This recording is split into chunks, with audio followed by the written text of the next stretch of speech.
Hey everyone, so I just got this iPhone 17 Pro Max in the mail, and I've got a lot to say about the new iPhone lineup. I'm gonna go ahead and unbox this, but overall, I think the iPhone lineup is in the best place that it has ever been. I don't know if you all remember, but when it was like the iPhone 6, 7, 8, wow, this is orange, kind of matches my aesthetic here. There was a lot of disappointment in the general Apple and tech communities that Apple was pushing so deeply into thinner and thinner phones and sacrificing battery life, and it was just this whole thing because at that time there was only really the iPhone 6, 6S that you could choose from. Like, you didn't have a choice. If you wanted an iPhone, you had to get like a super thin phone that sacrificed performance and battery life. And now the lineup is so good where if you want the beefy, utilitarian phone that gets the best battery life and performance, you can get that. This is what I do. I record a lot of video. I'm in Arizona, so it's very hot. The sun is very powerful. The iPhone 16 Pro that I've been filming on overheats so much in the sun. It immediately goes dark on the screen, especially in the car when I'm recording, the sun is glaring in and I'm talking to all that sort of stuff. It's frustrating for me, but this one ideally fixes a lot of those problems. So now I can choose this. I can choose the bulky, heavy, utilitarian phone, but the base iPhone is super good too. It's lighter, it still has decent battery, has a great display. But if it were just those two options, I think a lot of people were thinking that, hey, Apple is doing good strides in performance and battery life and all that, but they're kind of losing that magic, right? The magic that made the iPhone 6 so incredible. It was thin, it was sleek, it just had a great display at the time. It was a really beautiful phone, and it pushed the boundaries of what people expected from mobile hardware. Over the last few generations of iPhone, we've kind of not had that magic. They've been nice and they've been kind of standard, right? They're not blowing anybody's expectations out of the water. When you hold them, feel them, they feel nice, they look good, but they're kind of just standard. And that's where the iPhone Air comes in, where it's genuinely an incredible piece of art and engineering together. It's super thin, it's beautiful, and it does sacrifice on things like battery life, some performance, the speakers, cameras.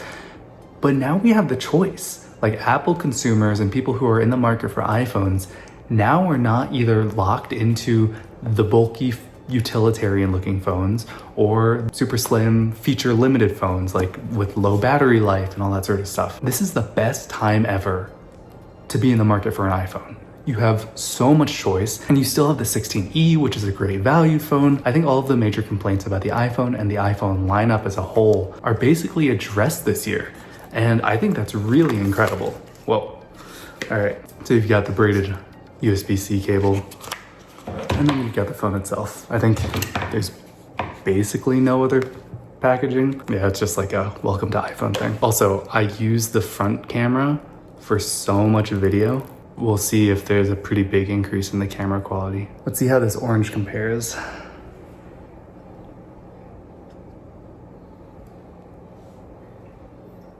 What do you think? What do you think, Yoshi?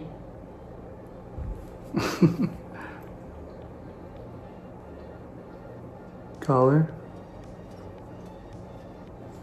I think the orange is a little bit divisive. Also, there's an antenna up top that I did not know about. It's so funny, this year, Apple said, the Pro phones are not the pretty phones. The Pro phones are the just do what you need it to do phones. And I'm totally okay with that. I don't care that much about how my phone looks. But man, the iPhone Air looks amazing, and man, the iPhone 17, just the base 17, is an incredible value. This genuinely feels like Apple has found the best of both worlds in terms of the way that they, manage their lineup of products. I think they've been doing it well with their laptop lineup. They have not done this with the iPhone lineup. And now that it's happened, and now that they've done it, the balance between design, utility, and consumer choice is so good. And I am here for it. It is so exciting. So for me personally, when I first get an iPhone, I immediately put on a case and a screen protector. So this case I do want to talk about. It's super slim, and that might not be the best choice given how not so durable aluminum can be, but I don't know. It's a heavier phone, and I just want something really slim, but still does give a little bit of protection for minor stuff. But before I put that on, I'm definitely gonna put a screen protector on. So have the phone here.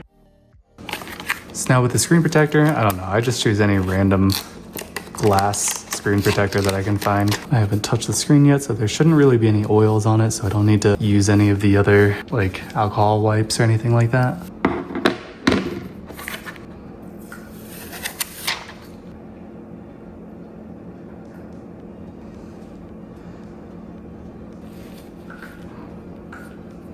The reason that this didn't fit, this is actually a leftover screen protector that I had from the iPhone 16 Pro Max, and the body is a little bit different, so this didn't really fit the way that I wanted it to. But the screen protector itself does fit. The screen protector's on, got my case that I'm trying out. My goal was to not have the weight of the phone increase compared to the 16 Pro Max. Also, I have no idea if this is gonna affect MagSafe too much. Let's boot this on for the first time. A new liquid glass setup screen, and then I'll set this up. So I've only been using the new iPhone 17 Pro Max for about a day, but the footage I've been able to get out of it has been pretty promising, especially that new 4x telephoto for video. It looks much more clear than it used to, and it allows me to get some more dynamic shots out of the iPhone, and they look a little less phone camera-y, and it just also helps with some like close-ups and getting some nice perspective shots. I'm definitely hoping that the vapor chamber really helps with the cooling so I can film more outside content, but for the most part the phone has been really quick and snappy, even though it's been restoring from iCloud backup. So it's been downloading a whole bunch of stuff, doing a bunch of indexing, and it's still been really quick and snappy. It did get a bit warm, I will say it did get a bit warm, but it did seem to remain snappy while it was warm, as opposed to some previous versions of the iPhone, which would slow down quite a bit when they get warm. I'm pretty pleased with this case's MagSafe compatibility. It's thin enough where the magnets are still pretty strong. I think this would work on most mounts. I am a little disappointed in the color clarity though of the case. It's just a little washed out, and I think the orange looks a lot better without this case, so I may try a few different ones to see if I can get one that has better coloring. But the main reason I can't go with something like the iPhone Air, and I probably could, be perfectly fine with an iPhone 17. The reason I go for the Pros, and particularly the Pro Max, is, lately the iPhone has been my primary camera for video and photo, and having that big battery and having the options of different lenses is really important to me, both personally and taking pictures and all that sort of stuff, but also for this YouTube channel. It's a source of revenue. It's a passion project of mine, and it really does help. In addition to all of the lenses on the back, this new front-facing camera is so much better, and I actually use the front-facing camera for a lot of my footage, especially in cars. Having something that looks good, that I can live view find, and also film horizontally while holding the phone vertically is so nice, especially because